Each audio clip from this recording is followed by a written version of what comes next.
What up? It's me. Anyway, so welcome to Cooking with dawnspark. Episode, God knows how fucking long.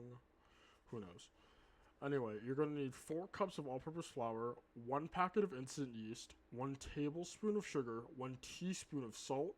However the fuck much garlic powder you want to put in, you don't have to put in garlic powder. You can also substitute garlic powder with paprika. 4 tablespoons of olive oil or just normal vegetable oil or cooking oil. 1 and 1/2 cups of warm water. It has to be warm water. Just do it by touch. You don't gotta worry about anything else. Anyway, so you're gonna mix in all of the dry ingredients, but it's gonna be half of the flour. So 2 cups of flour and then the rest of the dry. Mix it all together. Make sure it's all uniform, and then you're gonna add the oil, the 4 tablespoons of oil, and then 1 and 1/2 cups of warm water. And you're gonna get your hands. You're just gonna slowly mix it all together. It's gonna get really like slimy. It's gonna stick. So I would suggest not like grabbing it. Just get your 4 fingers. Tuck your thumb into your palm and just swirl your fucking hand around. There's no better way to explain that. And then add in 1 cup of flour slowly as you continue to mix around in. And after you're done with that one, make sure you pick up the dough. Like you can actually pick it up. It should kind of stick to your hands, but not like to the point where it'll like stay there. And then what you're going to want to do is you're going to want to slowly add the the last cup of flour. When you're slowly adding it, make sure you're grabbing the bottom of the dough and you're pulling the bottom of the dough to the top, folding and pressing down. You don't want to be. Make sure you're rough with it. You have to be rough with it. Like there's no other choice. Which honestly, I've gotten pretty used to. So at this point, just the poor dough, it gets abused. Afterwards, take it out when you get to like a lower quantity of flour. In that 1 cup, you don't want to add more flour. Like you don't want to add more flour than the 4 cups, because then it will start getting I don't want to say floury, but it'll get powdery really. Add in whatever until it becomes like a uniform dough. When it becomes that uniform dough and you have that little excess like bottom bit of flour, take the flour, pour it onto the counter, smear it around a little bit, and put the dough onto the counter and knead it for maybe about 5 to 10 minutes. It doesn't really matter, just until you feel like the dough is getting like kind of like not rubbery, but more like elastic, to the point where when you push it down you have to use excess force.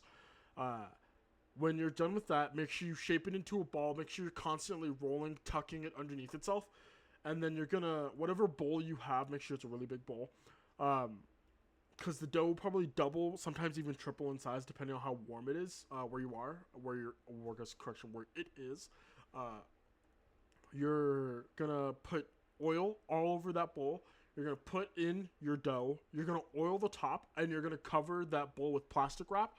If you don't have plastic wrap, get a towel. Make sure you get it wet. Wring it out, meaning like grab it by both sides and twist it and get the excess water out, and place it over that bowl and make sure that it does not move. You're gonna preheat your oven to 400 degrees Fahrenheit. I'm gonna grab that calculation, which is 204 to 205 in Celsius, roughly, is what Google is saying, because I don't want to have to do the calculation in my head, to be exact. And the dough is going to sit in that bowl for about 30 minutes to an hour. And then afterwards, you're going to cut that dough in half, reshape it into 2 balls, and then 1 ball is going to get covered in that plastic wrap from before, so make sure you don't waste it. Or you can throw it into a like a Ziploc bag. I don't know if y'all have those. Basically, like sandwich bags. Make sure it's not an actual like sandwich bag. It has to be a little bigger because it'll continue to grow and double in size. you're gonna make sure you, before you put in the dough, you're gonna put a little bit of oil, maybe about a tablespoon, 2 tablespoons of oil inside of that little Ziploc bag, and then you're gonna put the dough in, so that way the dough doesn't form what's called the yeast crust, where it gets all really hard and flaky. You can't use it when you separate it. You lose like a lot of the dough, and it just doesn't turn out right. It gets really fucked up and it's really annoying. When you form the dough, make sure you get like a rolling pin, something circular and heavy that you can like put your weight into without it being like sharp or cutting into something.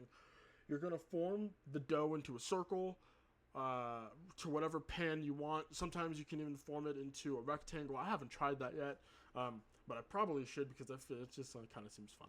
But anyway, I'm getting sidetracked. When you form the dough, make sure you put sauce, cheese, and then pepperoni.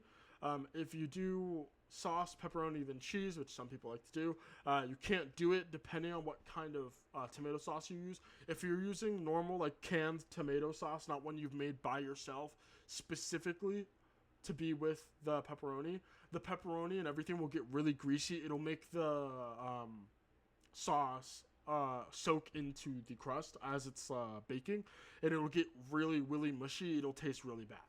It'll kind of get the sour, like yeast taste, because the yeast won't get the chance to heat up properly and won't cook out. Anyway, that should be everything. If you have anything, just call me. I really don't care what the hell your mom does. I get it, like all that blah blah blah. I don't care. Just call me so you don't fucking give yourself food poisoning. For the love of God, Fluff and stuff. I don't need you getting food poisoning. Capiche? Capiche. Anyway.